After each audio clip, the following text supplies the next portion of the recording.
अस्सलाम वालेकुम नाजरीन, आप देख रहे हैं प्रोग्राम दुनिया के साथ। मैं हूं आपके साथ आपकी मेज़बान आसमा इकबाल और आज हमें शामिल करनी है सबसे पहले एक अच्छी खबर काबुल हुकूमत के लिए। खबर यह है नाजरीन कि अफगान मरकज़ी बैंक को अक़वाम मुत्तहिदा की जानिब से मज़ीद $32 मिलियन की नकद इमदादी रकम मौसूल हो चुकी है। अफगान न्यूज़ एजेंसी ने रिपोर्ट किया है कि ये रकम अफगानिस्तान में इंसानी इमदाद पर खर्च की जाएगी। मरकज़ी बैंक को मौसूल होने वाला ये 20वां इमदादी पैकेज है। दूसरी जानिब डोनर्स ममालिक ने चंद रोज़ कबल एक वर्चुअल कॉन्फ्रेंस की थी और इसके दौरान अफगानिस्तान और जो उसके हमसाया ममालिक हैं वहाँ इंसानी हमदर्दी की बुनियाद पर इमदाद के लिए $2.44 बिलियन से ज़ायद के वादे किए गए थे। उधर अफगान तालिबान हुकूमत ने पोस्ट की काश्त समेत दीगर मनशियात का जो कारोबार है उस पर मुकम्मल पाबंदी आयद कर दी है। इस्लामी ममालिक की तंजीम OIC के सेक्रेटरी जनरल हुसैन इब्राहिम ने अफगान अबूरी हुकूमत के इस फैसले का खैर मकदम किया है। नाज़रीन, इससे पहले तालिबान ने इक़्तिदार में आने के बाद अफ्यून की काश्त पर पाबंदी लगाई थी। अफगानिस्तान में आलमी सतह पर जारी खुराक के बहरान पर काबू पाने के लिए क्या इक़दाम उठाए जा रहे हैं, ये जो इमदाद का ऐलान किया गया है, ये जो रकम जो है जिसकी अभी मुंतकली हो चुकी है, मौसूल हो चुकी है, इससे क्या फ़र्क पड़ने वाला है यहाँ की मईशत पर, ये सारी चीज़ें हमने समोई हैं एक पैकेज के अंदर, एक रिपोर्ट के अंदर। पहले आपको ये दिखाते हैं, फिर गेस्ट मौजूद हैं, उनसे मज़ीद डिस्कशन करेंगे।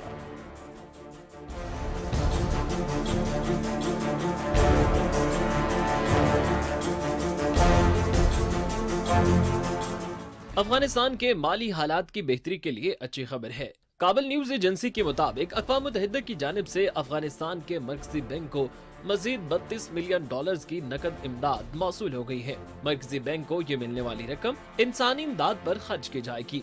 अफगानिस्तान के मरकजी बैंक की जानिब से जारी बयान में बताया कि मरकजी बैंक को अक़वाम मुत्तहिदा की जानिब से नकद इमदाद की 20वीं किस्त मौसूल हुई है। अफगानिस्तान के मरकजी बैंक ने इमदाद की फराहमी पर आलमी बिरादरी का शुक्रिया अदा करते हुए बैंकिंग निज़ाम की बहाली में मदद की भी अपील की है। इससे पहले अक़वाम मुत्तहिदा की जानिब से अक़वाम मुत्तहिदा, बरतानिया, जर्मनी और कतर में वर्चुअल कॉन्फ्रेंस मुनक्किद की गई, जिसमें डोनर मुल्कों ने इंसानी हमदर्दी की बुनियाद पर $2.44 बिलियन से ज़ायद के वादे किए हैं। रॉयटर्स के मुताबिक अमेरिका ने $512 मिलियन, बरतानिया ने $374 मिलियन, जर्मनी ने $219 मिलियन और चीन ने $200 मिलियन का वादा किया है। अक़वाम मुत्तहिदा की जानिब से अफगानिस्तान में इंसानी इमदाद के लिए $4.4 बिलियन मदद की अपील की थी। अक़वाम मुत्तहिदा के सेक्रेटरी जनरल अंतोनियो गुतरेस ने अतिया दहिंदगान से गैर मशरूत फंड फराहम करने की अपील करते हुए कहा था कि 90 लाख अफगानों को कहत का सामना है और ये के खानदान जिंदा रहने के लिए बच्चे और आज़ा फरोख्त कर रहे हैं। दूसरी जानिब अफगानिस्तान में पोस्ट की काश्त और मंशियात के कारोबार पर मुकम्मल पाबंदी आयद करने के इक़दाम को सराहा जा रहा है।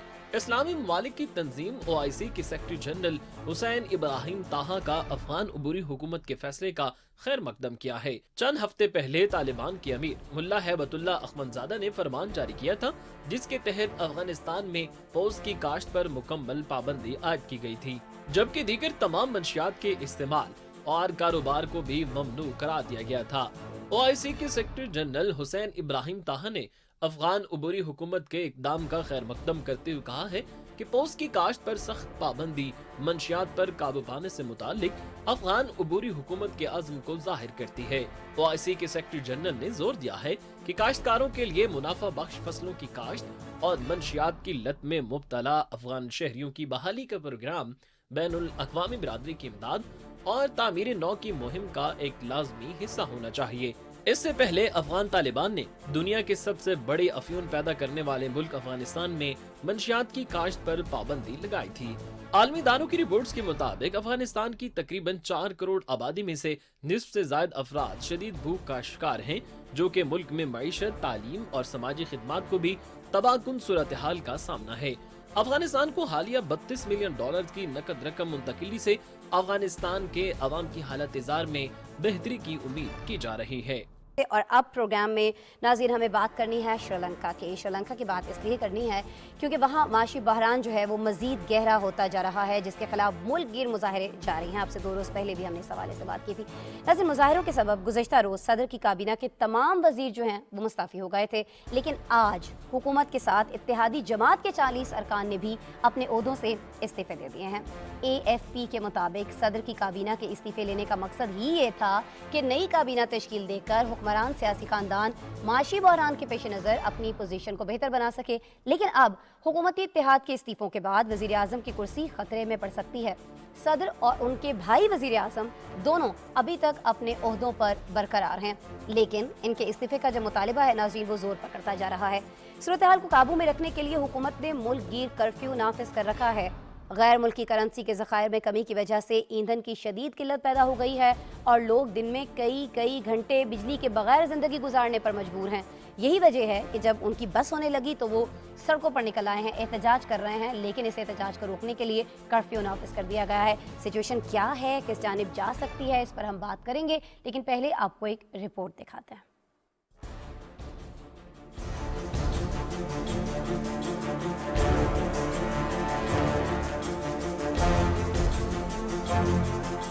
سری لنکا میں سنگین معاشی صورتحال ہے اور مشتعل عوام سڑکوں پر ہیں۔ مظاہرے کے سبب گزشتہ روز صدر کی کابینہ کے تمام وزراء نے استعفے جمع کرا دیے تھے۔ خبر رساں ایجنسی AFP کے مطابق حکومتی وزراء سے استعفے لے کر صدر گوتابا راجہ بکسے نے فوری طور پر نئی کابینہ بنانے کی تیاریاں کر رہے تھے۔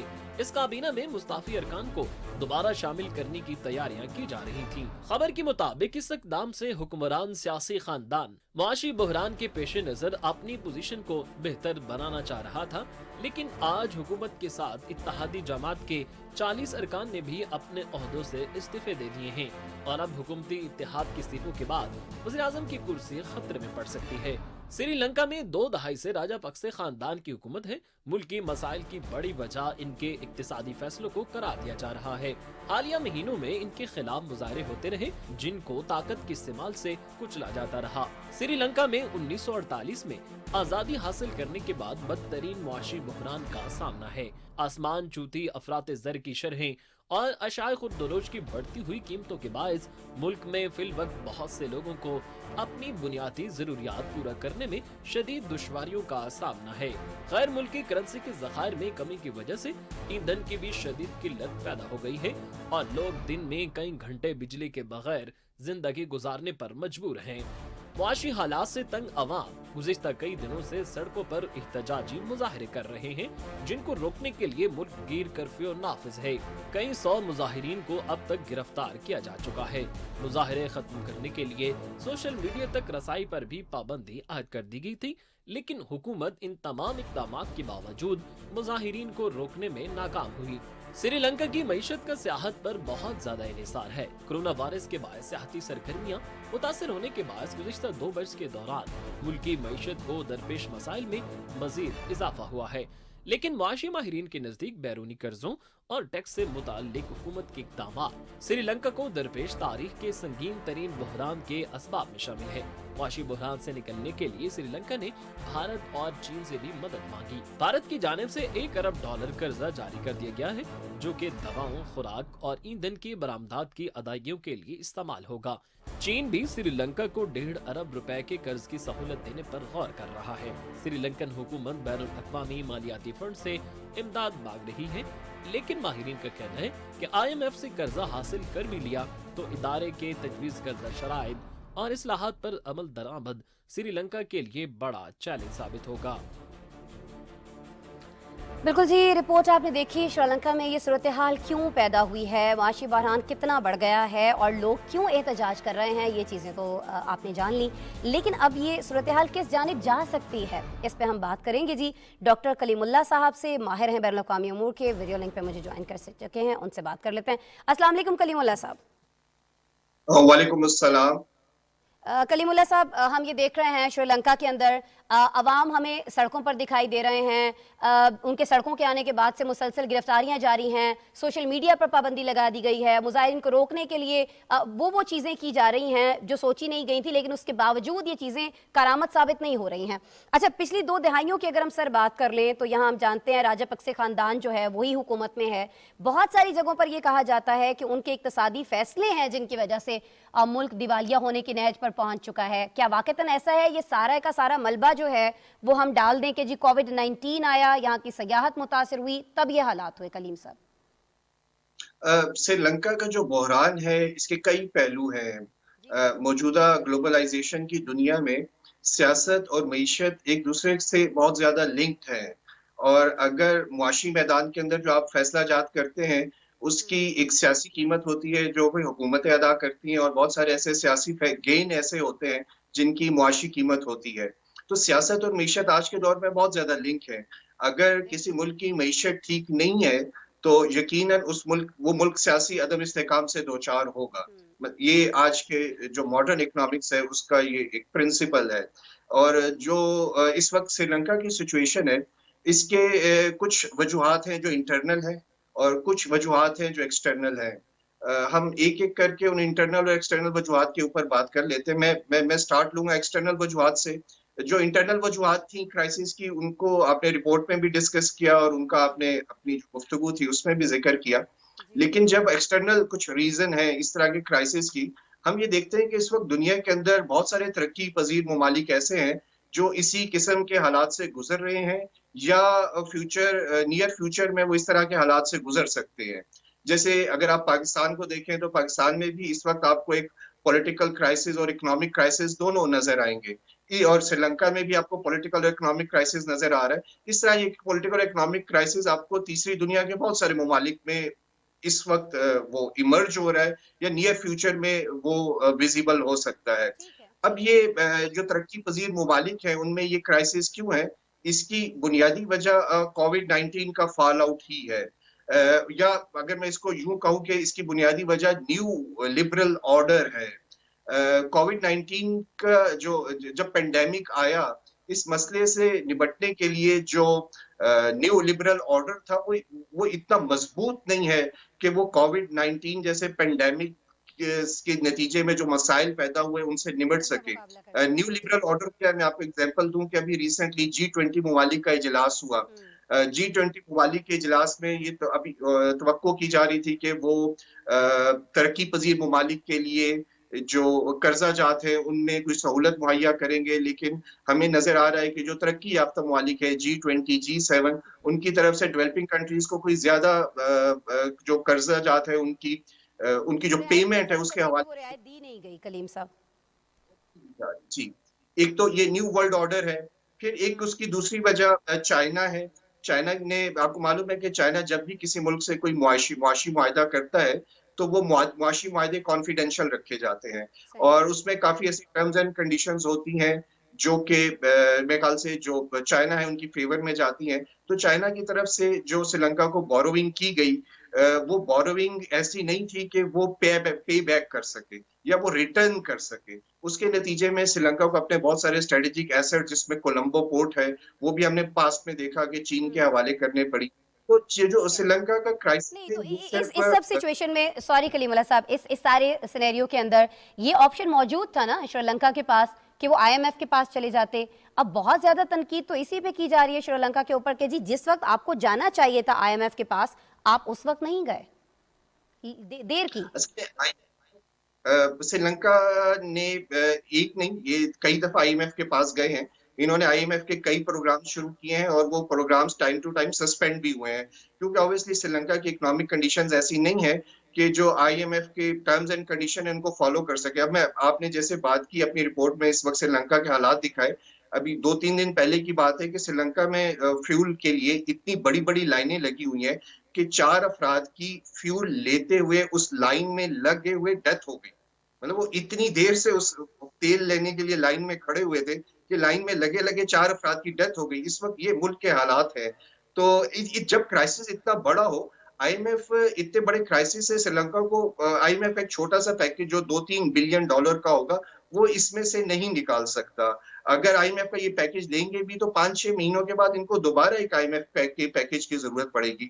تو آئی ایم ایف کا جو پیکج ہے کلیم صاحب آپ یہ کہنا چاہ رہے ہیں کہ یہ جو تنقید کی جا رہی ہے آئی ایم ایف کے حوالے سے کہ اب کی بار تھوڑا جلدی چلے جانا چاہیے تھا، یہ بیجا ہے، ایسا نہیں ہے.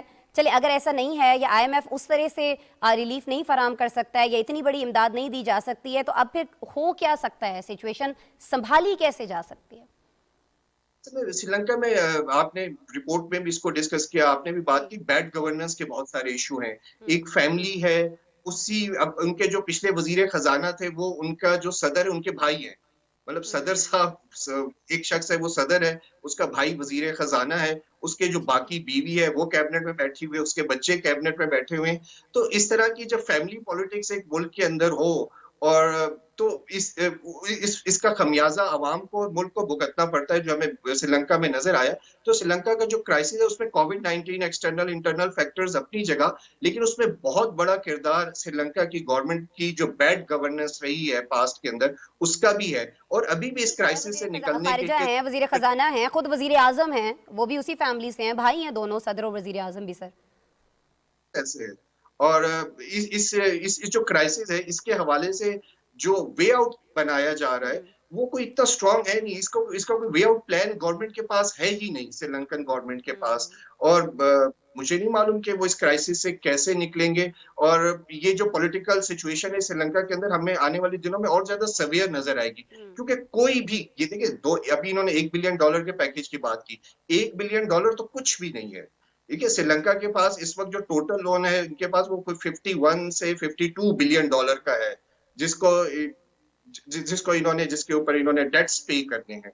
तो ये $1 बिलियन तो कुछ भी नहीं है।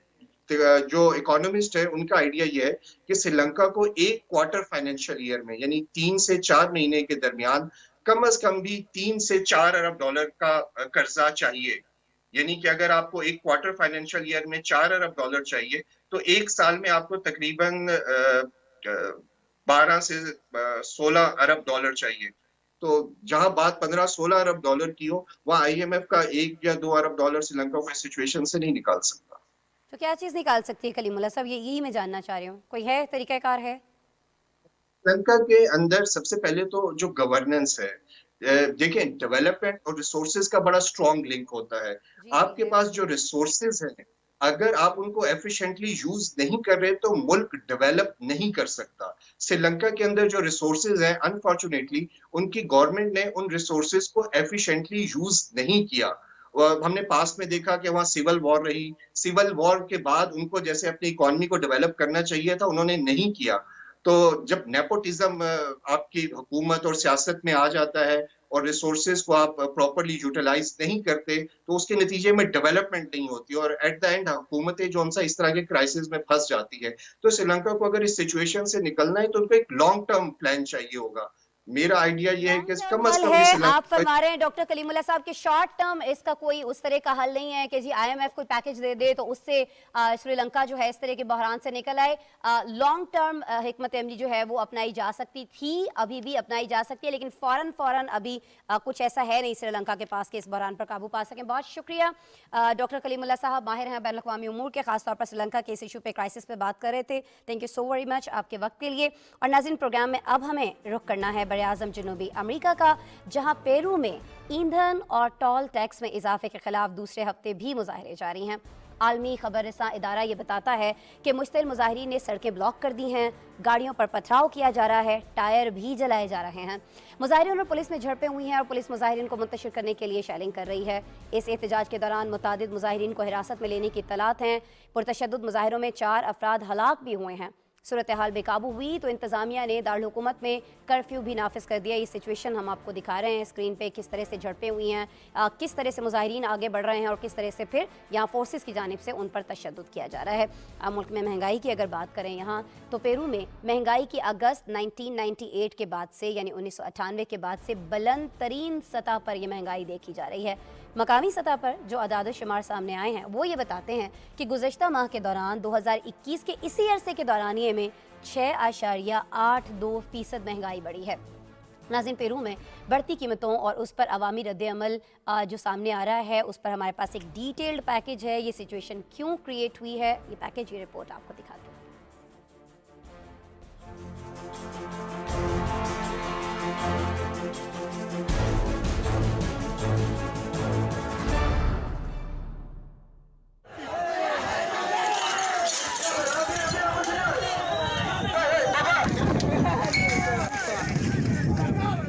पेरू में 2 2 हफ्तों से ईंधन और टूल टैक्स में इजाफे के खिलाफ जारी मुजाहिरों में शिद्दत आ गई। आलमी खबर इदारे के मुताबिक गुज़िश्ता हफ्ते किसानों और ट्रक ड्राइवरों ने लीमा जाने वाली कुछ अहम शाहराहों को बंद कर दिया, जिसके नतीजे में खुराक की कीमतों में अचानक इजाफा हुआ। जनूबी शहर आयका के करीब मुजाहिरीन ने टूल बूथ जला दिए और गाड़ियों पर पथराव किया। कई मकामात पर पुलिस और मुजाहिरीन आमने सामने आ गए। फोर्सेज की जानिब से मुजाहिरीन को मुंतशिर करने के लिए शीलिंग की गई। एहतजाज के दौरान पुलिस ने कार्रवाई करते हुए मुतअद्दिद मुजाहिरीन को हिरासत में ले लिया। हुकूमत की जानिब से पुरतशद्दुद मुजाहिरों में 4 अफराद के हलाक होने की तस्दीक की गई है। पेरू के सदर ने ईंधन और खाद की बढ़ती हुई कीमतों पर मुल्कगीर एहतजाज के बाद दारुल हुकूमत लीमा और बंदरगाही शहर कालाऊ में कर्फ्यू नाफिज कर दिया है। हुकूमत ने ऐलान किया कि वो पेट्रोल की कीमतों को मुस्तहकम करने की कोशिश में ईंधन की टैक्स को आर्जी तौर पर खत्म कर देगी। सदर ने मुजाहिरीन से कानून के दायरे में रहते हुए एहतजाज करने की अपील की है। अल जज़ीरा न्यूज ने रिपोर्ट किया कि यूक्रेन में जंग के आगाज के बाद से पेरू में खाद और ईंधन की कीमतों में इजाफा हुआ है। ये मुजाहिरे एक ऐसे वक्त में हो रहे हैं जब पेरू पहले ही महंगाई का शिकार है और सदर की मकबूलियत में कमी आ रही है। दूसरी जानिब पेरू हुकूमत ने हफ्ते के आखिर में सबसे ज्यादा इस्तेमाल होने वाले ईंधन डीजल की कीमत में $0.47 फी गैलन की कमी कर दी, लेकिन कई मुजाहिरीन ने कहा कि कुछ पेट्रोल स्टेशनों पर कीमत में कोई तब्दीली नहीं की गई। हुकूमत की जानिब से उजरत में 10% इजाफे का ऐलान किया, जिसे वर्कर्स की जनरल कन्फेडरेशन ने नाकाफी करार देते हुए मुस्तरद कर दिया और उसमें मजीद इजाफे का मुतालबा किया। आलमी इदारों की रिपोर्ट के मुताबिक दुनिया के दीगर मुल्कों की तरह पेरू भी महंगाई से लड़ रहा है। मार्च में अफराते ज़र 26 साल की बुलंद तरीन सतह पर पहुंच गया, जिसकी बड़ी वजह ईंधन और खुराक की कीमतों में इजाफा था और मुजाहिरीन कीमतों में कमी के लिए एहतजाज कर रहे हैं। एहतजाज किया जा रहा है। ये एहतजाज रंग लाता है, नहीं लाता है, सिचुएशन किस जानिब जाती है, यकीनन हम आपको अपडेटेड रखेंगे। अभी बात कर लेते हैं कुछ न्यूक्लियर मिसाइल्स और बॉम्ब्स की मार्केट की। जी हाँ नाजरीन, एलाइट मार्केट रिसर्च की एक रिपोर्ट मंजर-ए-आम पर आई है और इस रिपोर्ट में इंकशाफ ये किया गया है कि न्यूक्लियर मिसाइल और बॉम्ब्स की मार्केट 2030 तक 73% बढ़ जाएगी। आलमी खबर रसा इदारे रॉयटर्स ने रिपोर्ट किया है कि 10 बरस के दौरान इसमें सरमायाकारी $126 बिलियन से भी तजावुज़ कर सकती है, जो 2020 की निस्बत 73% ज़्यादा होगी। बात करें बरतानिया, चीन, फ्रांस, रूस और अमेरिका की, तो इन्होंने रवां साल के आगाज़ में एक मुश्तरका बयान भी जारी किया था। आपको याद होगा इसी प्रोग्राम में हमने उस पर डिस्कशन भी की थी कि एटमी जंग में किसी को फतह नहीं मिलती है, इसलिए इससे गुरेज करना चाहिए। जो एटमी हथियार हैं उनको तर्क कर देना चाहिए, बनाना भी नहीं चाहिए, मौजूद है तो तल्फ कर देना चाहिए। लेकिन ये सब कहने के बावजूद इस पर अमल दरामद होता हुआ, अमली इकदाम होते हुए हमने नहीं देखे हैं। जो ताकतवर मुल्क हैं उनके साथ कमज़ोर मुल्क भी गुर्बत, महंगाई, बेरोज़गारी पर काबू पाने के बजाय अपने दिफा को मजबूत बनाने के नाम पर अरबों खरबों डॉलर्स लगा रहे हैं। नाज़रीन, हमने इसी प्रोग्राम में, जैसे कि मैंने आपको पहले भी बताया है, शिमाली कोरिया के मिसाइल तजुर्बात के हवाले से भी आपको आगाह किया था, जिसने रवा साल के दौरान, यानी अभी महीने ही कितने हुए हैं, अभी सोचें अभी तो अप्रैल का आगाज़ हुआ है, तो गुज़श्ता 3 महीने के दौरान 10 कामयाब तजुर्बात किए गए हैं उसकी जानिब से, और इनमें ताकतवर मिसाइल का तजुर्बा भी शामिल है, जिस पर बहुत ज़्यादा तनकीद अमेरिका की जानिब से भी आई है। लेकिन ये चीज़ें, ये तजुर्बात रुकते हुए दिखाई नहीं दे रहे हैं। दुनिया भर में न्यूक्लियर मिसाइल और ख़तरनाक बॉम्ब्स में इतनी ज़्यादा सरमायाकारी क्यों की जा रही है? ज़ाहिर है ये सवाल तो उठता है कि एक जानिब तो ताकतवर बड़े मुल्क जब अपनी बैठक लगाते हैं तो कहते हैं कि ये सिलसिला रुक जाना चाहिए, ख़त्म होना चाहिए, फिर इक़दामात कौन करेगा? और अगर वो इक़दामात नहीं हो रहे हैं तो ये ख़रीदारी, ये सरमायाकारी बढ़ती क्यों जा रही है? रीज़न्स क्या हैं, वजूहात क्या हैं? ये सारी चीज़ें हमने शामिल की हैं एक डिटेल्ड रिपोर्ट के अंदर, आपसे शेयर कर लेते हैं।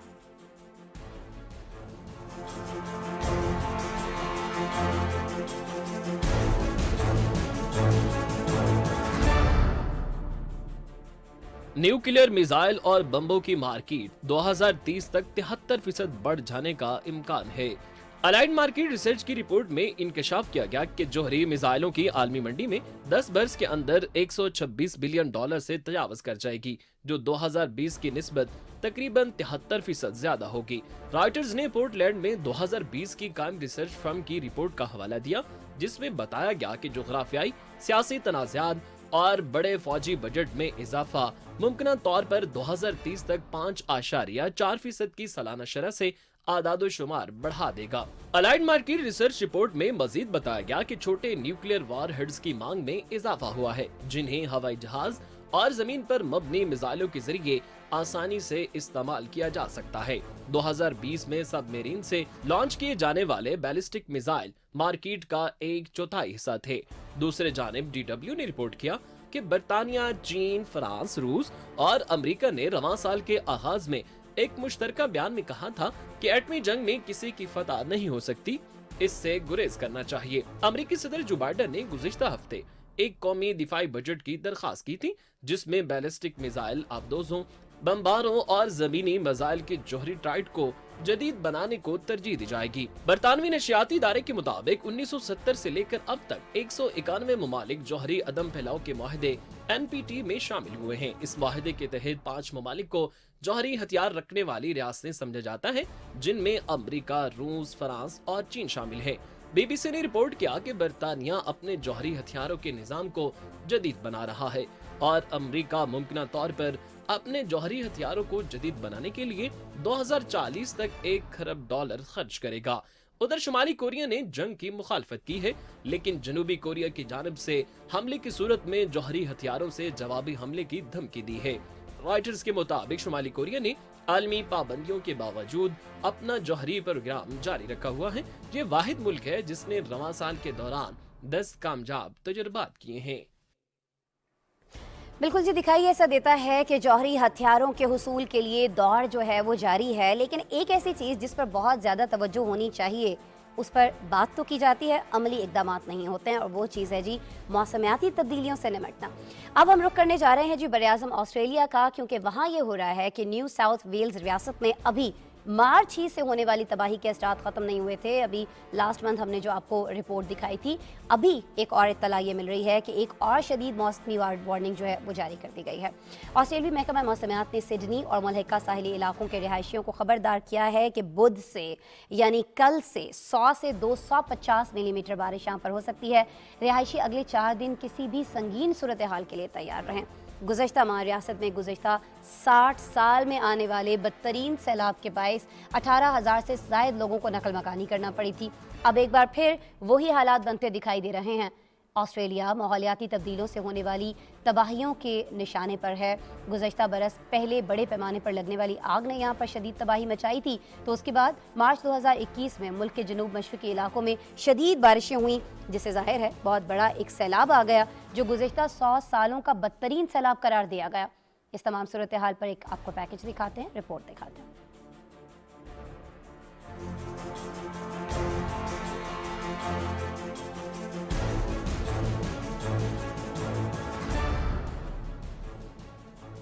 ऑस्ट्रेलिया के जनूब मशरकी इलाकों में शदीद बारिशों और सैलाबी सूरत हाल की वार्निंग एक बार फिर से जारी कर दी गई। ऑस्ट्रेलियावी महकमा मौसमियात ने बुध से न्यू साउथ वेल्स के साहिली इलाकों बेशमूल सिडनी के रहायशियों को खबरदार किया है कि वो अगले 4 दिन में किसी भी संगीन सूरत हाल के लिए तैयार रहें। हुकाम ने लोगों को मुतनब्बे किया है कि आने वाले 4 दिनों में तेज रफ्तार हवाएं इंतहाई खतरनाक साबित हो सकती हैं। दरख्त, बिजली की तारें उखड़ सकती हैं। ऐसे में लोग हादसात से और सैलाबी रेलों से बचने के लिए गैर जरूरी बाहर ना निकलें। न्यू साउथ वेल्स में फरवरी से शदीद बारिशों का सिलसिला जारी है। बारिशों से पैदा होने वाले सैलाबी सूरत हाल में कई अफराद हलाक हो चुके, जबकि 18,000 से ज्यादा लोग नकल मकानी पर मजबूर हुए। बारिशों से होने वाली लैंडस्लाइडिंग से सैकड़ों मकान बह गए। अल जजीरा की रिपोर्ट के मुताबिक गुज़िश्ता 60 साल के बदतरीन सैलाब के बाद 2800 घर बारिशों से मुनहदिम हुए। अब भी 1200 से ज्यादा लोग शेल्टर होम में पनाह लिए हुए हैं। ऑस्ट्रेलिया का खित्ता मुसलसल मौसमियाती तब्दीलियों की जद में रहा है। गुज़िश्ता चंद सालों में जंगलात में लगने वाली आग और सैलाबी सूरत हाल इसका मुंह बोलता सबूत है। सिडनी और दीगर मशरकी साहिली इलाकों में गुज़िश्ता साल भी मार्च के महीने में शदीद सैलाबी सूरत हाल का सामना रहा। ऑस्ट्रेलियावी नशियाती इदारे ने 2021 में आने वाले सैलाब को गुज़िश्ता 1 सदी का बदतरीन सैलाब करार दिया। ऑस्ट्रेलियाई वज़ीर-ए-आज़म पर माजी में माहौलियाती माहिरीन की जानिब से ये इल्जाम आयद किया जाता रहा है कि ऑस्ट्रेलिया में शदीद माहौलियाती तब्दीलियों का इल्म होते हुए भी कोई लाहे अमल न तय करना इस बात का सबूत है कि वज़ीर-ए-आज़म इस मामले को संजीदगी से नहीं ले रहे। इस वक्त ऑस्ट्रेलिया में इलेक्शन करीब है और ऑस्ट्रेलियावी खबर रिसां इदारे के मुताबिक माहौलियाती तब्दीलियों का मामला ऑस्ट्रेलियावी वज़ीर-ए-आज़म के दोबारा वज़ीर-ए-आज़म बनने की राह में हाइल हो सकता है। بالکل جی، پروگرام کا وقت آج ختم ہو رہا ہے. جاتے جاتے ہمارا سیگمنٹ چلتے چلتے ضرور دیکھیے گا، کیونکہ اس میں ہم سموتے ہیں آپ کے لیے دنیا بھر میں ہونے والی دلچسپ و عجیب واقعات. کل دوبارہ ہو رہی ہوگی آپ سے ملاقات. اپنا بہت سا خیال رکھیے گا. اللہ نگہبان. بھارت کی ریاست مدھیہ پردیش میں ایک ایسے بچے کی پیدائش ہوئی ہے جس کا جسم تو ایک ہے لیکن 2 سر، 3 ہاتھ اور 2 دل ہیں. ڈاکٹرز کے مطابق یہ بچہ ڈائی سیفلک کے ساتھ پیدا ہوا ہے. اس پیدائشی نقص کے ساتھ پیدا ہونے والے بچوں کے ایک دھڑ پر ایک اور ایک اضافی سر یا عضو بن جاتا ہے. ایسے بچے عموماً مردہ پیدا ہوتے ہیں، لیکن 1 ہفتے قبل پیدا ہونے والے اس بچے کا اب تک زندہ ہونا ایک اور حیرت انگیز امر قرار دیا جا رہا ہے. ڈاکٹرز کے مطابق شروع میں والدین کو یہی بتایا گیا تھا کہ بچے جڑواں ہیں، لیکن چند ماہ بعد دونوں سر ایک ہی جسم پر منتقل ہوئے اور پھر سی سیکشن سرجری کے بعد 2 سر والے لڑکے کی پیدائش ہوئی.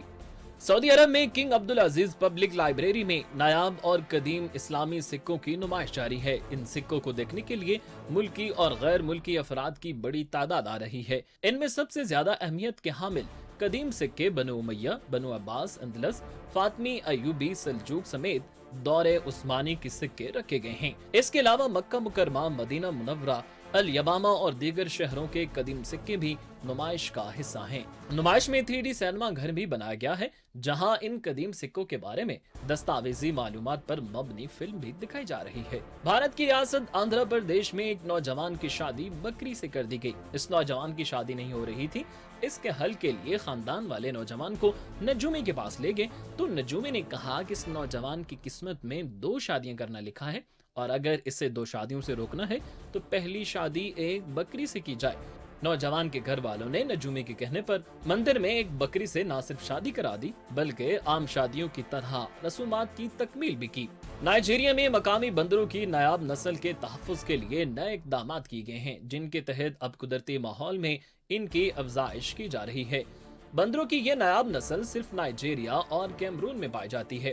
اس مرکز میں 600 کے قریب بندر موجود ہیں جو گروپوں کی شکل میں رہتے ہیں، لیکن اس کیمپ کے باہر جنگل میں رہنے والے بندر اب بھی مشکلات کا شکار ہیں.